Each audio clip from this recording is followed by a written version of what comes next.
Welcome everyone. You should all be in the room, and anyone who dials in from now on should just automatically come in.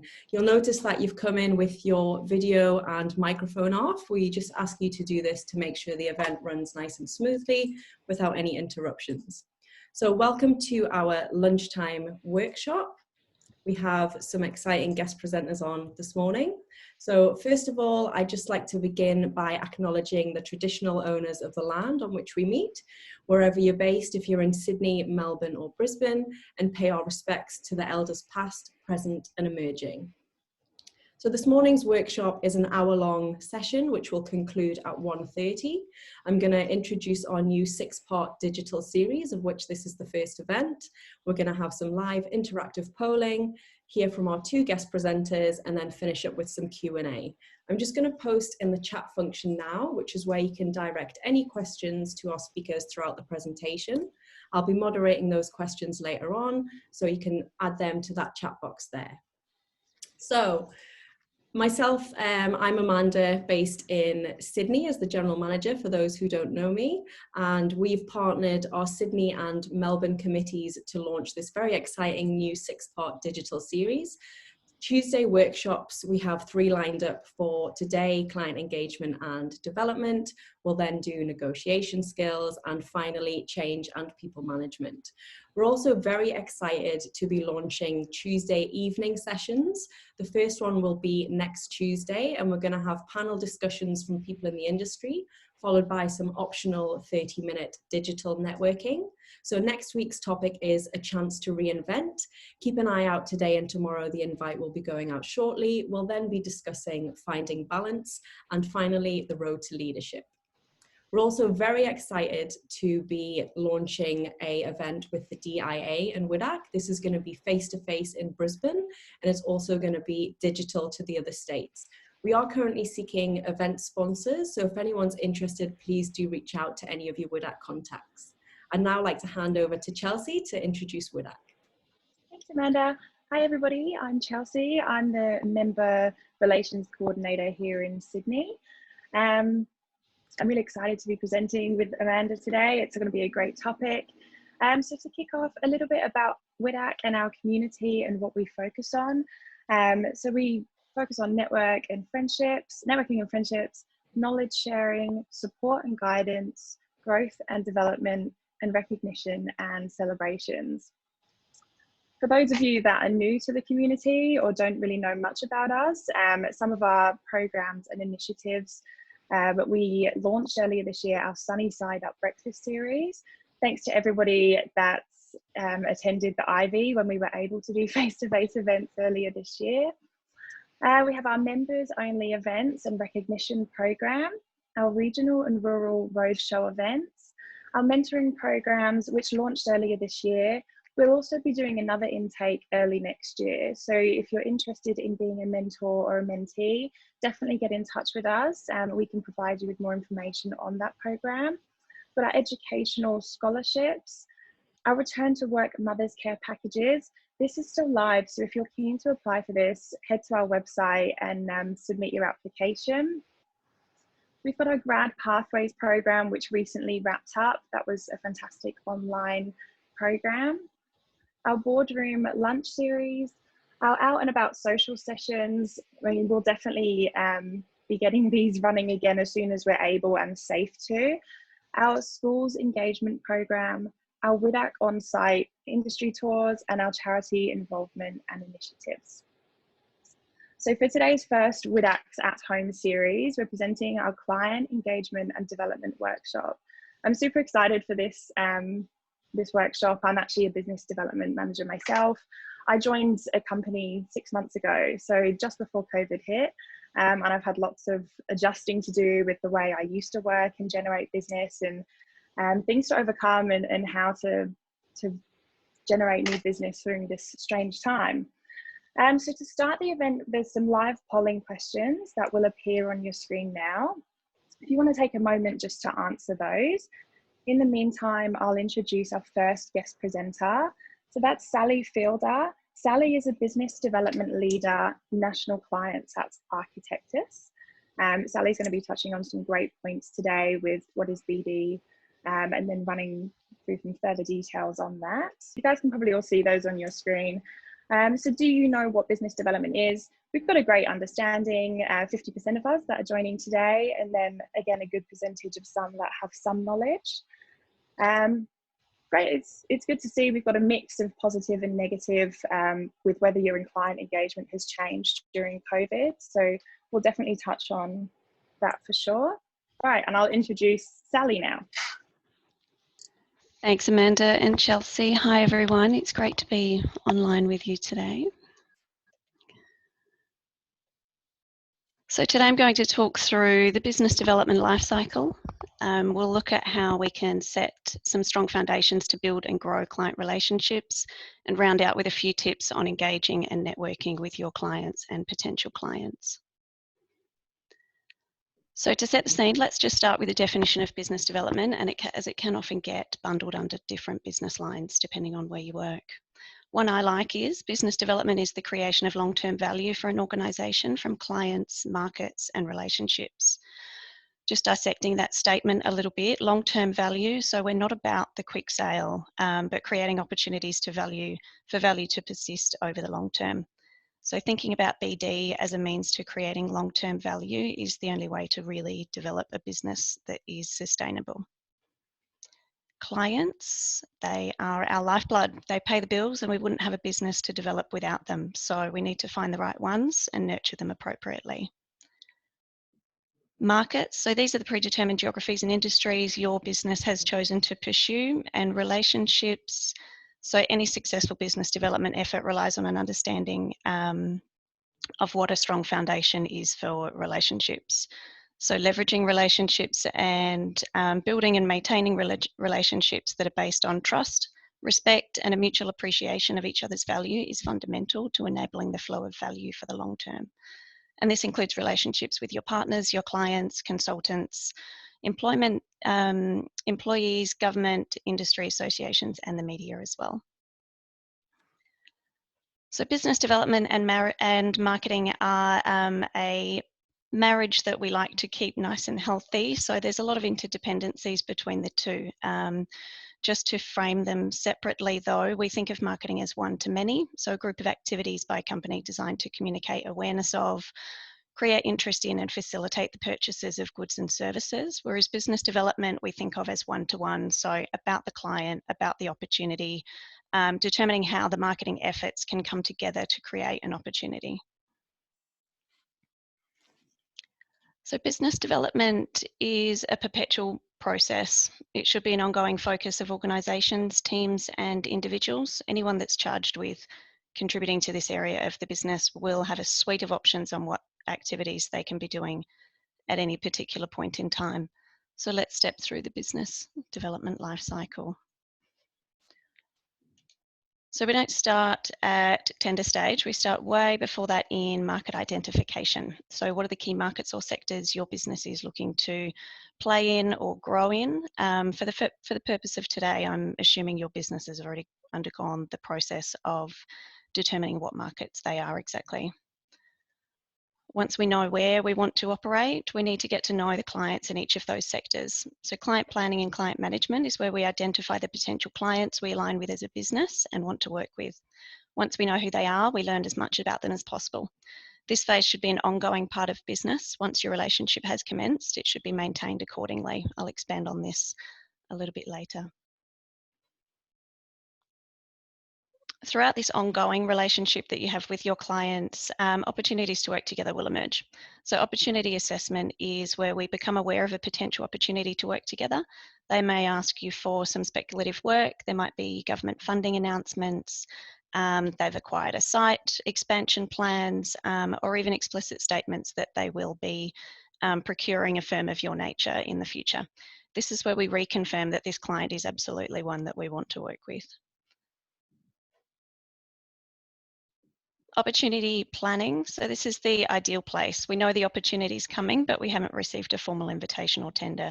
It doesn't always happen this way. So when it does, we need to capitalize on it. During this stage, we can develop relationships with the client because probity period hasn't begun. We can reinforce our capability, familiarize the client with various members of our team, and also share intelligence on similar products or services that are important to them. Proposal planning is where we have a formal invitation. Sometimes bids and tenders are released without any of those predetermined client management opportunity phases, and we're starting cold. It's not ideal, but through the right bid effort and strategy, working with the technical experts and the BD team, we can very much increase our chance of winning and often win in the process.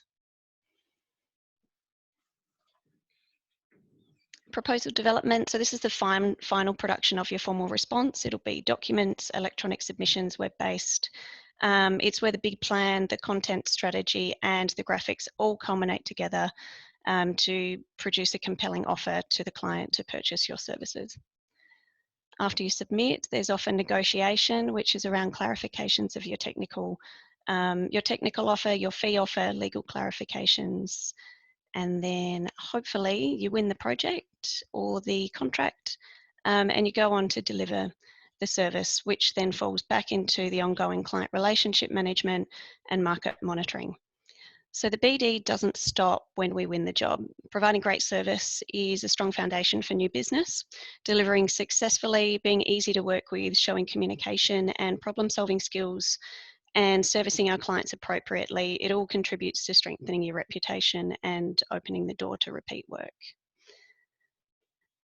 And in this phase, we also work collaboratively with the marketing team to leverage off the experience of delivering that product or service. Some thought leadership, some research may emerge, and you can use that to tailor in some more bespoke client planning, client management. You can find the clients that would be interested in learning from something you've done previously, and that feeds back into the life cycle. So the constant in each of those phases of the business development life cycle is engagement with your clients. So what's the purpose of managing them? Basically, we want to demonstrate to our clients that we're optimizing our relationship and leave absolutely no doubt that they have made the right choice in doing business with us. A good place to start is to evaluate your current relationships. A regular health check will allow you to take proactive steps to improve them and keep them on track, and also correct any missteps that may have happened along the way. So your relationships will vary across your client group. Are they strong? That's great. Keep up the great work. Are they weak? That's okay. We can work with that. Non-existent, no problem.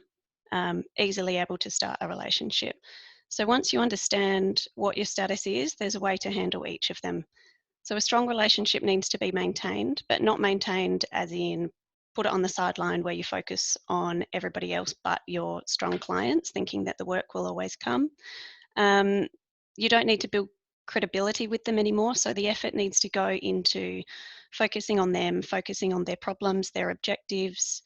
You can share IP generously with these kind of clients. You can try co-creating solutions with them, and also expand and deepen the relationship across your businesses, across different layers and different departments. A weak relationship, it's good to start by exploring the history to date. To grow your relationship, you need to collect history on where your business's combined history lies. Are there any underlying issues with why it hasn't got any stronger than that?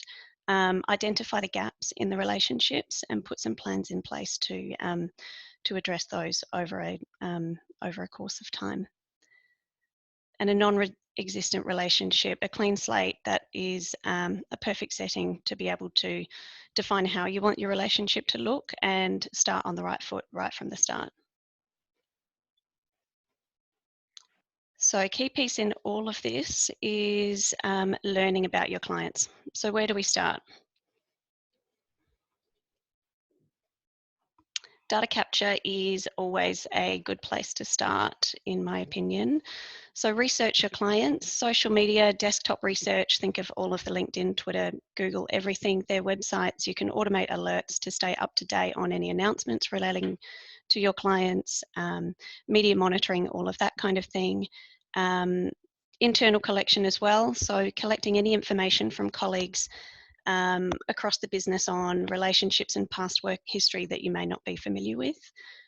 keep an up-to-date CRM database. I know I've found the pain of a not updated CRM when you're trying to work with a client. So you have to put concerted effort into maintaining it and interrogating it, identify roles that should exist in your CRM map that that you don't know yet, and find ways to to fill the picture of that client. It's also important to understand their landscape. So what's their competitive market like? Who do they compete against? And what do they perceive as their point of difference? And it's also useful to speak to your industry contacts as well. Having a third-party opinion of the clients that you're trying to build or strengthen a relationship may give insights that you haven't been aware of previously.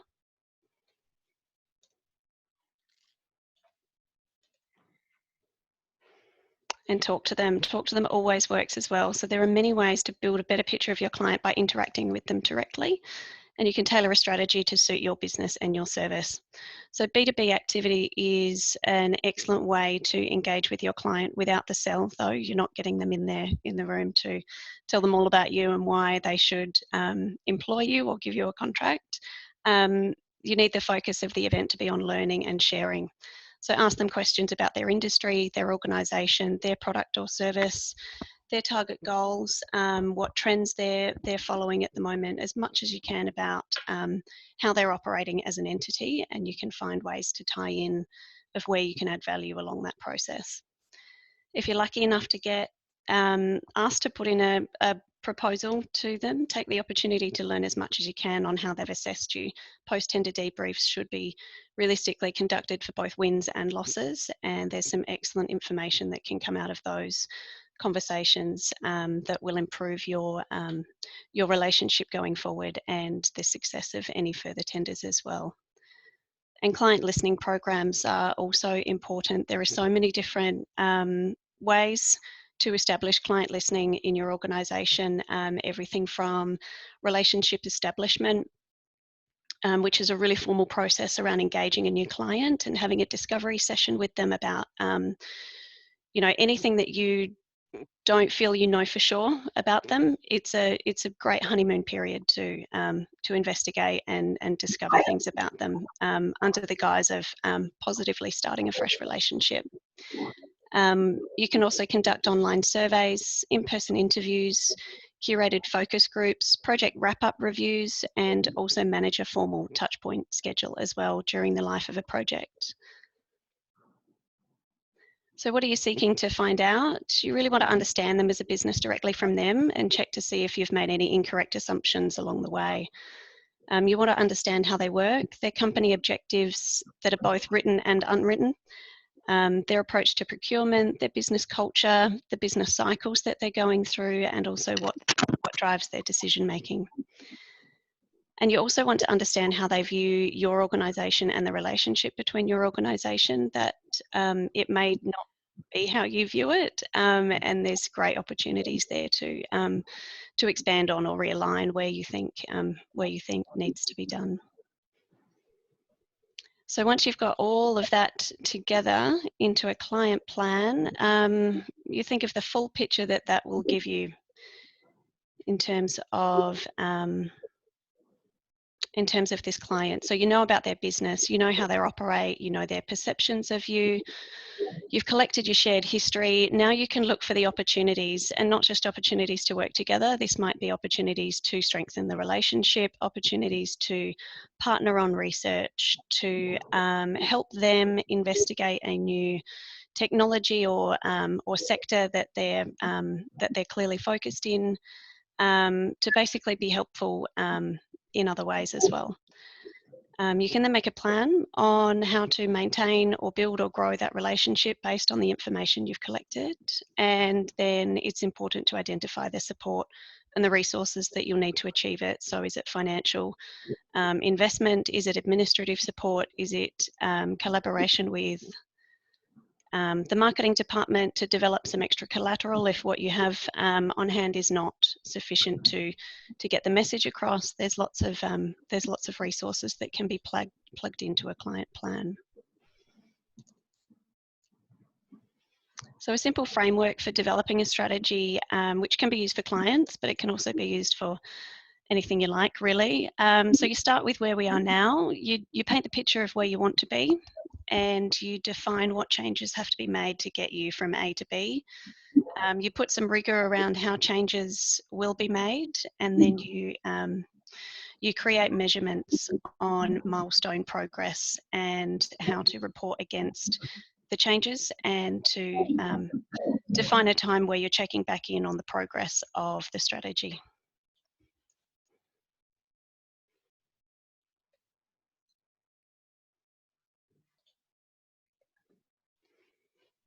Okay, given the year we've had, there's just a few reminders for communicating with clients in uncertain times.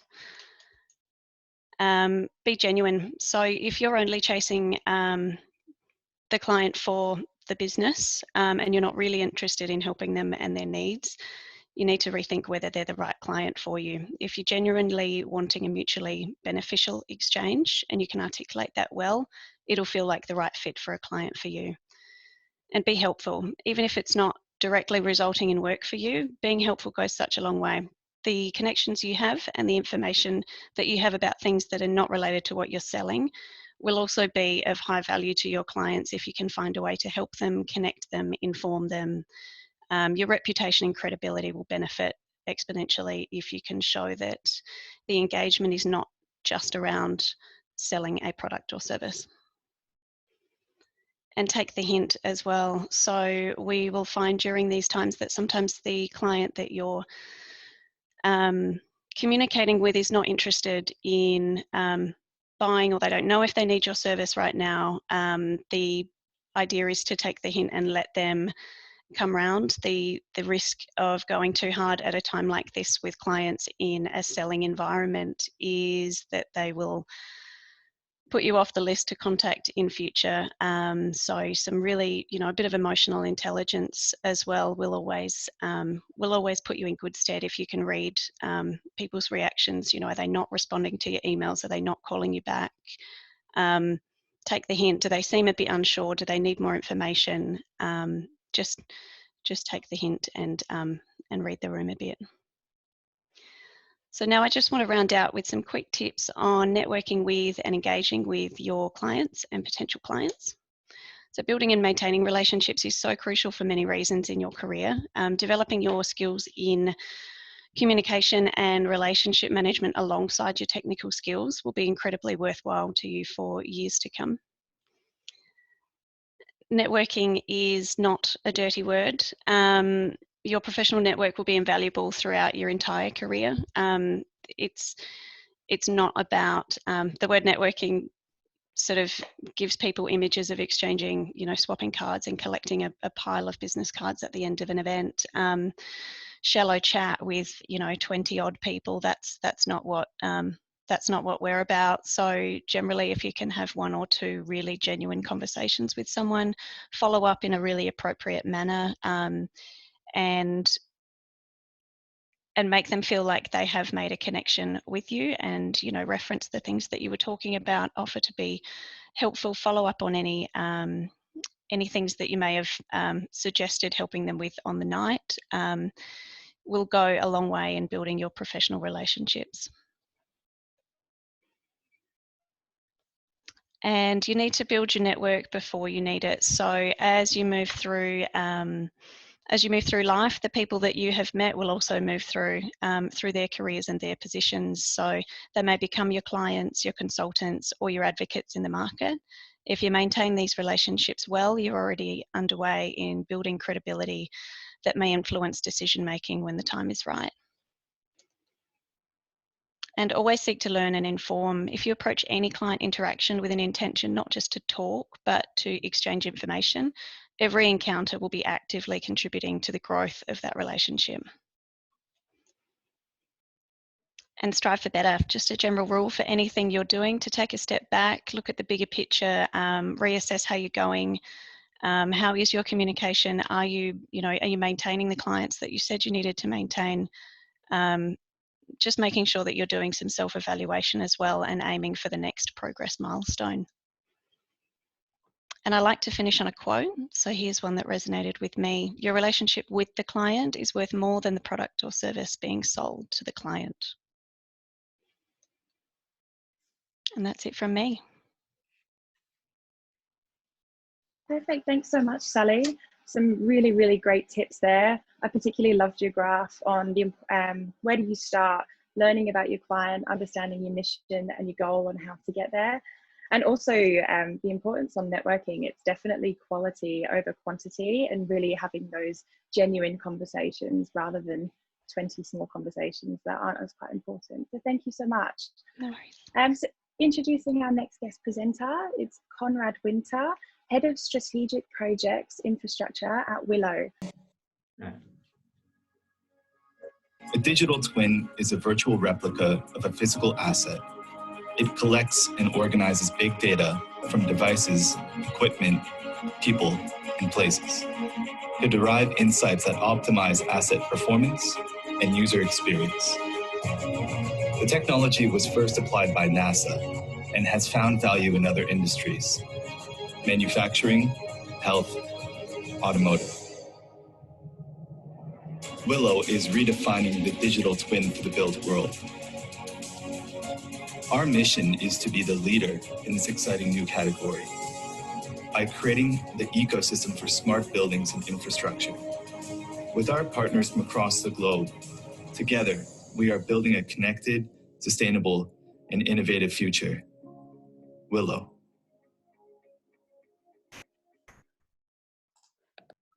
Excellent. Okay, so thank you very much, Sally. Look, that was just a bit of a break with a video showing some excellence from our marketing machine here at Willow, and explaining the digital twin. So it's interesting. Willow, it's we're still in that startup phase. There's innovation, so our approach to marketing is absolutely key to what we do. So look, what I want to run through, and I want to thank Sally and really continue on the theme that she spoke about, but also extend that to a process I've used for many years that's really improved success rates, and that's a diagnostic business development process. So I'm going to set the scene a little bit. I'm going to talk about the importance of client relationships, and then I'm going to delve into what that actual process is and how that works. So look, key to client relationships, and I think Sally said this very well, the position we want to get to, these key pillars in client relationship, trusted advisor, we want to develop really strong relationships with our clients. We want that on mutual trust, and we want to show the success in a journey that we go on with a client. We really want our clients to call us. That's that stage you get to where you become a trusted advisor, where they're calling you about their problems and their issues and how you can help solve them. Zippered relationships, absolutely key. Is that right level of relationship? So making sure our CEOs connected to the functional CEOs of our clients, and all the way through technical to technical, making sure that cast of characters is known, absolutely essential. Value, again, the client seeing value in our discussions and what we're providing is absolutely critical. And that's real value aligned to solving the client's problems. Not just value about our products and our solutions, but working with the client and understanding what they see as value.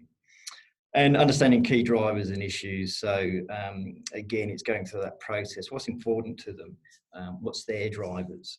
The best way to understand that is asking questions, which is really the premise of the diagnostic business relationship. So knowledge, again, gaining in-depth knowledge is critical to improve success. Asking those questions, comparing ourselves to our competitors, understanding how our client perceives us. Do they have issues with us? How do we learn this and how do we understand that? Looking at best technical solutions, but not just selling those solutions. Again, the key here is asking those questions so we develop solutions together around what they want and how that will manage some of their problems, and really providing that value. Right price, if our value proposition is absolutely spot on, our offering should be so compelling, that price is not a factor.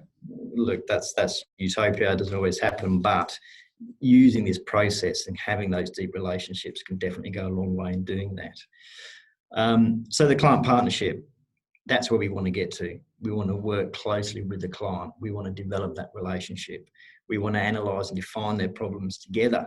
So we come with a joint view. We want to design a solution together. We don't want to just present our solution. We really need to understand their problems so we can develop a solution together. We want to support the client to understand the specific design. We really want to understand that the solutions we develop together has that inherent value to them. Along this journey, have developed the skills to analyse the solutions and that value offering. So that conversation then becomes bringing in our competitors so we can compare solutions, but working really, really closely with our client. So look, that brings us on to the Mastering the Complex Sale. This book by Jeff Thull is an excellent book. If anybody's actually seen this or read this book, I really think it's definitely worthwhile to have a read of. This methodology, I know it says complex, but in my view, it's applicable to all industry sectors. Based on that definition of what a complex sale is, so I'm just going to read this, I think it's important. A complex sale is one in which a customer is not fully equipped to make a set of high quality decisions around the nature of the problem, what to buy to solve it, and how to implement it to realise a solution's value. So again, how we do this and understanding this is asking those key questions.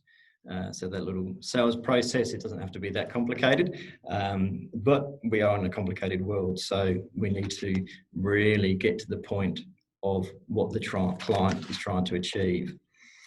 So the diagnostic business development, what I'm going to go through is have a look at each stages of this process. Looking, there's a big difference between what I call traditional selling and the diagnostic approach. Instead of pushing the client and asking for decisions, this approach focuses on working with the right clients and using the process with the client so they can really see the value of the offering. And it is all based around that questioning process. So look, briefly, an overview: discovery, understanding who the actual customer is, why they're the customer we want to work with, how they can get the most benefit from us in a mutual situation. Diagnosing, so again, like a doctor, we want to diagnose with the client their competence. Design together the solutions. We don't want to just go in and present, we want to actually design something with them and deliver the solution and win the sale. Okay, so the first stage, discovery. So we're going to go through each stage. This stage is really all about qualifying our customers, being prepared for those conversations. So as Sally was saying, that research piece is absolutely essential. And not every sale is a good sale. And we need to understand what is a good sale. Walking away can be the best thing you could do. It's not about wasting time, just having coffees and having discussions. That won't get you to the next stage and won't let the client see the value that you bring. A line I really like, we gain more credibility from the questions we ask than the stories we tell.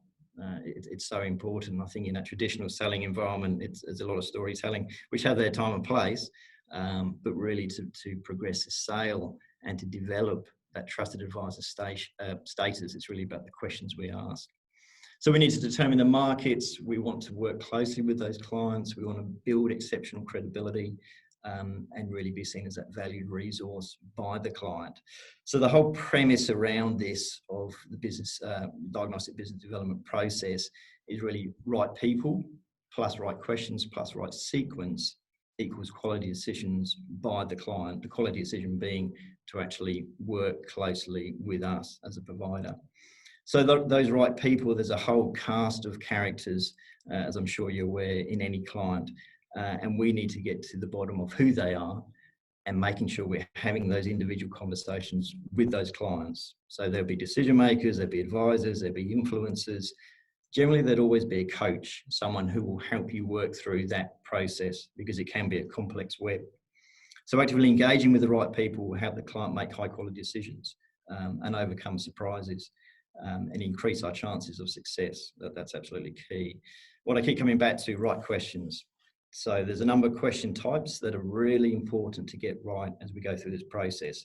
And look, there's lots of different questions. For example, there's A to Z questions. These frame a client's process and enable us to pinpoint a specific area of concern. There's indicator questions, uncover observable and quantifiable symptoms of problems. Assumptive questions, that really expands the client's comprehension of a problem in a non-threatening way. And rule of two questions, how to identify preferred alternatives or response to negative issues by giving the customer permission to be honest. Again, it's building that relationship and being in a position where you can ask those sorts of questions, and that feedback, that intelligence you're gaining is absolutely essential to move along to the next stages of this process. The questions also expand the client's thinking, and it was to stimulate discussion and stimulate that change that the client needs to take. Sequence is also important. That sequencing the questions, the meeting of the cast of characters is important. You're not going to jump straight to trying to see the CEO. You need to work through that process. And really what I like to do is identify who's my coach first, who's going to help me within that client. So moving on to diagnosis, this is absolutely really the key area, working with the client to understand their problems. This is really where the questioning is most important, to actively diagnose the issues and begin to work through solutions and potential solutions your offering can provide to the client, again, that value.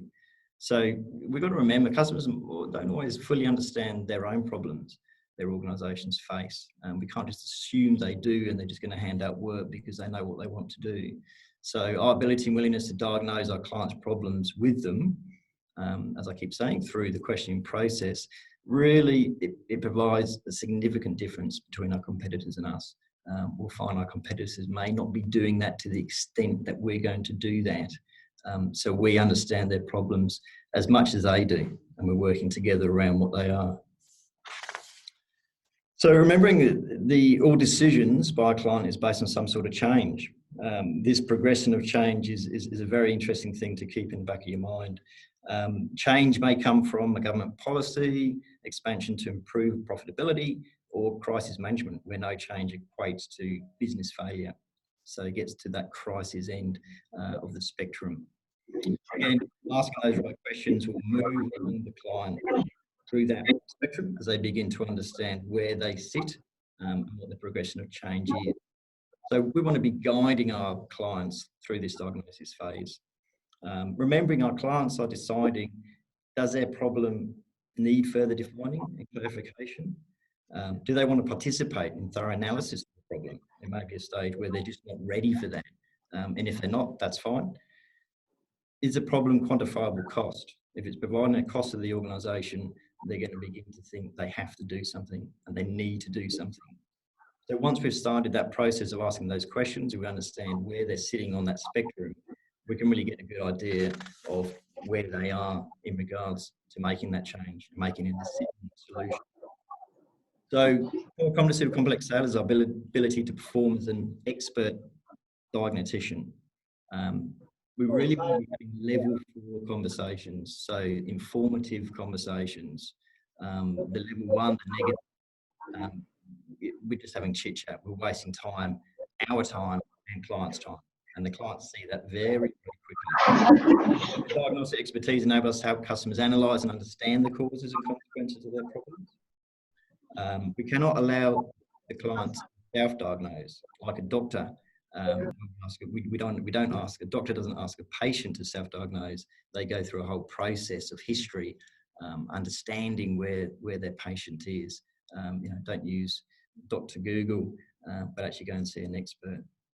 So the raw information we need to make an accurate diagnosis comes primarily from the customer, and we need to constantly ensure we're asking those right questions on an ongoing basis so we can refine where we're up to, we can refine our understanding, refine our diagnosis. Okay, so the quest for exceptional credibility in the diagnosis phase has 2 primary goals. The first is to uncover the reality of the customer's problem. We cannot and will not recommend a solution without first confirming that the customer is actually experiencing the problem the solution is meant to solve, or is poised to capitalise on the opportunity the solution represents. The second and most important part of the diagnosed phase is to make sure the customer fully and accurately perceives all the ramifications of the problem in the absence of the right solution. So it really is, successful sales require recognition and achievement of both of these goals. When we fail to reach either goal of the diagnostic phase, our ability to win is severely compromised. The outcome of the sale becomes as random and unpredictable as the results of conventional selling process. So look, there's a lot of advantages, the effectiveness of diagnosing and this stage of the process. The opportunity to establish exceptional credibility. We're working so closely with our client, we're asking the questions, and you're becoming that trusted advisor. So we're not just selling our solutions, we're understanding their situations, where they need to move, the shift that they need to make. And this is a key differentiator from our competitors. I've found it works very, very well. If a client is engaging, they're prepared to go through the process, and that needs to be tested constantly, that they are prepared to go on that journey with you. If they do, and when they do, that's when we'll see real success over the conventional processes. So now moving into the design, so stage 3, really look, instead of presenting to the client with our solution, we want to work through with the client to develop that solution together. And this is absolutely key. This is what I've found is so important. If we run straight in and just go into presentation mode, show our solution without really understanding their problem and where they are on the change spectrum, it just doesn't work. It's a dry run. It's not going to get anywhere. So really understanding, making sure those questions are there before we get to any discussion around what a potential solution is. Use all the information and knowledge we've gained from the first 2 stages is absolutely essential. Then we can also discuss at this stage competitor solutions. Again, we want to be seen as that trusted advisor, not just focusing on our sale, on the sale. So absolutely essential. So this stage really should end with a summary paper, some sort of informal roadmap, some sort of sketch that summarises where we're up to with that solution and the offering. This is like an informal presentation, so there's no surprises of the formal presentation or the formal offering, dependent where that is actually sitting with the client. So look, lots of advantages around designing the solution. As I've said, it's all about designing that together with the client, not just ramming our solutions down their throats. That just doesn't work. A client understands from all the different perspectives, because we've had this whole team, we've spoken to the whole cast of characters. We really understand in depth what their issues are. We've really understood together how that solution is going to make that change and take them to another stage of their business. We know the solution inside out. If we need to go through some sort of process, whether that's an EOI or tender process, we're ready. We're in the front seat. We've already engaged with them. We're inside the tent with them. We know everything about what their issues are. We can put that into our EOI tender submission, and we will be in a very, very good position to win by doing that work before we actually get to that stage of tender. I think, as Sally said, you know, this sort of process and strategy and working through, in my experience, can be 12, 18 months before an EOI even comes out in a very complex sale. So that conversion delivery, this is the happy place we want to get to. The final win strategy document will now be completed. We will use all that intelligence we've gathered through the process, and we should be in such a close position. We should have such an in-depth knowledge. The client will understand the value that we bring. That winning is inevitable. That will be the final stage. So when we get there, we win the project. And look, this is the delivery, and win is the last stage of the process, but it's an ongoing process. That'll be for one piece of work. It's continuing that engagement, continuing that relationship. We've now developed such a stage of relationship where we are seen as a trusted partner. The ultimate goal is that we will continue winning. The customer will call us, they will come to us, because they don't believe they can actually come to a decision without the help of us working so closely with them. And the sorts of results I've seen using this process has been quite amazing. I've worked in a business where success rates were very low, 25%. Over a period of time, we really got that up to 50, 60%, which in that industry was unprecedented, hadn't been seen before. So it does work. It does take time, but it is so important to get that strategy right, get that client engagement correct, and the results will be seen. That's it for me. Thank you very much. Fantastic. Thank you very much, Conrad. Appreciate that. Very insightful, very detailed, very impressive that it went from 20 to 60%. That's a huge increase. So it's obviously works, which is awesome. I just want to apologize. We've had a little bit of interference from attendees not being on mute. If everyone can just double check to make sure we don't have any interruptions for the Q&A, that would be fantastic. So I'm going to dive into some questions now. I might just go to Sally first. How have you found developing new clients and new relationships during COVID? Thanks, Amanda.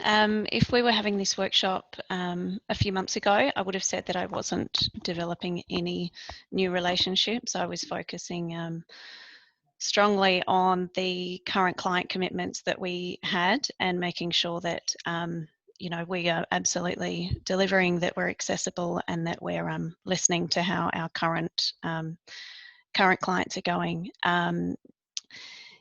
The COVID environment, you know, it's still going, but I know I've definitely, Conrad, jump in if you agree, but I think there's definitely been a resurgence in the market activity and people kind of getting on with business now that, you know, the new normal has been established.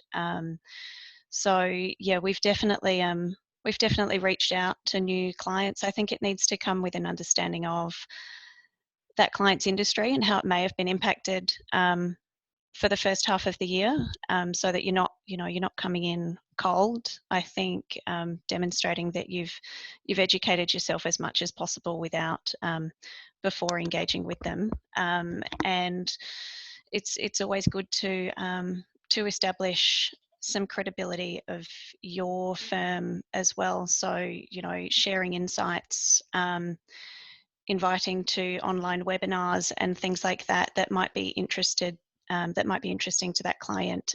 It gives them a taste of your firm without kind of being presented to intensely. You know, it's a bit of a teaser. If they find it interesting, they can follow up and you can kind of go from there. I think cold calls are difficult on both ends.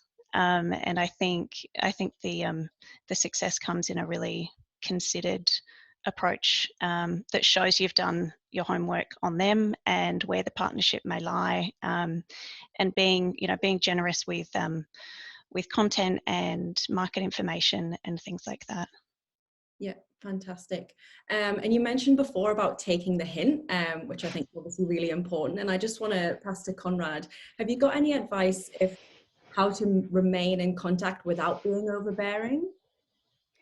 Yeah, look, and you know, the process I outlined can definitely be done in these times. You know, Teams is a fantastic tool, and all those sorts of discussions and question asking and client engagement, you know, does continue and can be just as effective because everyone's moved into a new world. But I do find as well people are very empathetic, and really, in some ways, almost I've found more engaging.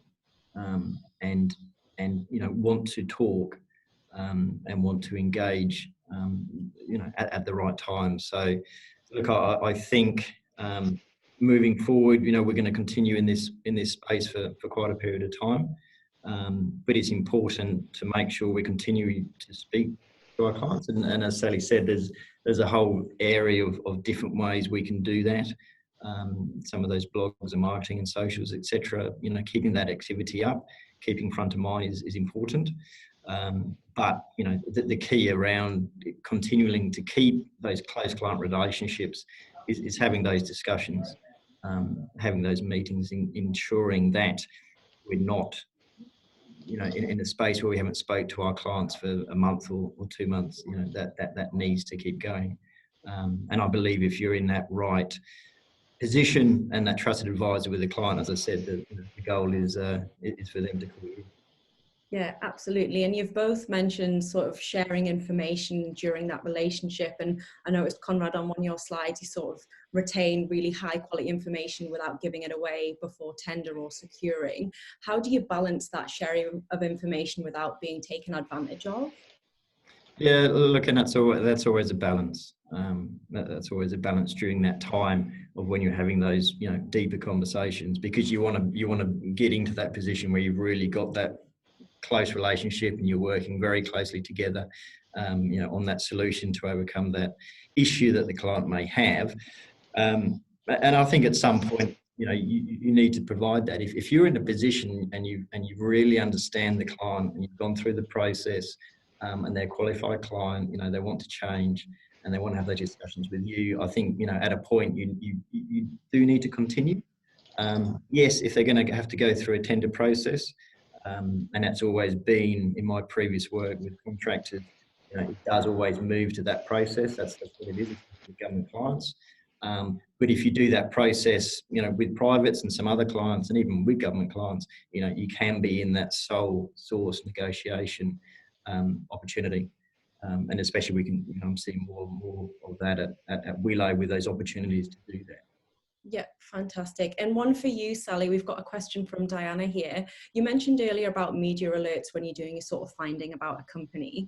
Other than Google, which other ones are there? And I guess which are the good quality alerts and which ones to sign up to? Sure. The one that I had learned about recently was Talkwalker. So it's social media tools, a monitoring tool for social media that allows you to track your client when it's been mentioned. But the other opportunity is to engage with a PR consultancy, depending on the budget for your marketing and investment in this kind of area.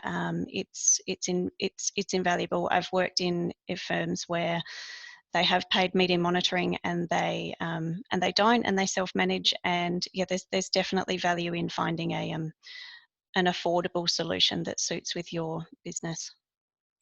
Yeah. Okay, great. Thank you for that. Sorry, also just on that, not so much media alerts, but obviously being, industry associations and memberships and WIDOC and these sorts of areas, there are some great alerts and newsletters, etc., that come from those industry associations. There's a lot of information. I really like the IPA, Infrastructure Partnerships Association, is a fantastic one, with great information. So, they are as well. You have to be a member of an association, obviously, but to stay connected, to receive that information and work with that network is key as well, I believe. Yeah, absolutely. Thank you for that, Conrad. And I guess over to you, Conrad, because I know you've recently joined Willow. What advice would you give to someone who's sort of starting in a new company and wants to build up that rapport, who's new to a company with an existing client base and want to kind of build up being that go-to person for the client? Yeah. Look, and that's basically what I've been doing on this journey for the last couple of months. But again, I've got a large network and an opportunity of existing clients that does cover over in Willow as well. And look, I mean, for a new person going into a new company, it really is establishing that rapport, and that's going to be through others who already have those relationships. And there needs to be almost a handover. And the client needs to understand that now you are taking that relationship forward and to build that relationship. So, that may be for a little bit of time with another person during that handover. But if that's done correctly, that can work really well and you become the face for that client and really build that relationship. So that's one way. And then on new opportunities and new clients, again, to me, it's understanding and going through that process of how that's done from all the way from qualifying and really looking at what clients you want to target, and start those relationships yourself with those clients. Yeah, fantastic. Thank you. If I could just add to that, I think, Conrad, exactly that was what I was thinking. It's got to be integrated. But I think there's also a really great opportunity for you to use that you know, that honeymoon period, as the new contact, to be able to, you know, re-establish the assumptions that have been made about the client and the relationship, and to also act as a bit of a layer removed to be able to understand if there's any underlying issues in the relationship to date. Because you're not the one that's had to deliver the service, you're a bit more objective, and it can be a really great way to elevate it even further. Absolutely. You know, you can ask those difficult questions again because you knew that. Exactly. Times the company may have always wanted to know, but they've never asked. It's a perfect opportunity to do that. Yep. Definitely. Yeah, fantastic advice. And we'll wrap up with a final question addressed to Sally first, and then Conrad, please feel free to chip in. What do you think is the best way to approach new clients? Is it email, phone, LinkedIn? What do you find works best? I'm probably against a phone call first. I think something a bit softer around a, you know, if you've identified a client that you know, would really like to work with, you know, I think building an approach around, you know, somebody, a third party as well, somebody that you know is already engaging with them, that can vouch for you to them as well as facilitate an opportunity to have a conversation. I think, you know, that softly is a lot more my kind of recommended style, and it can allow a conversation that's not just about the opportunity to work together first, and the opportunity to work together can come once there's some familiarity already established. Yeah, look, I think, you know, that referral process can work absolutely fantastic. That's always a key way of what I do. Reach out to my network. Does anybody know this person? Try to get a bit more details on them, see if they will refer you, because that's a great way in. And the referral may be through you ending up sending an email, but again, you can, if they're happy for you to use their name, at least the client think got a basis, some sort of connection, and more likely to come back to you. You know, that first initial email, if that's the way you're going to do it, you know, again, doesn't jump straight into the solution. We can do this. We can do this. You need to meet us. It needs to be, I think you said, Sally, sort of softer approach. Who you are, you know, you want to understand about their business and what they're doing. You might believe there might be some opportunities of what might be to offer. You know, that sort of approach. Yeah, I find works very well. You know, you get a good success rate of getting a response back. Yeah, I mean, you want to feel like you're meeting a friend of a friend, not being set up on a date by someone. You know, it's got to feel a bit more organic. Yeah, absolutely. And we've just got one question pop up that I might just quickly put to both of you. So some advice given the current climate for someone who's a junior in the industry when they've perhaps come from a different area of the industry, and how to build connections and start those conversations.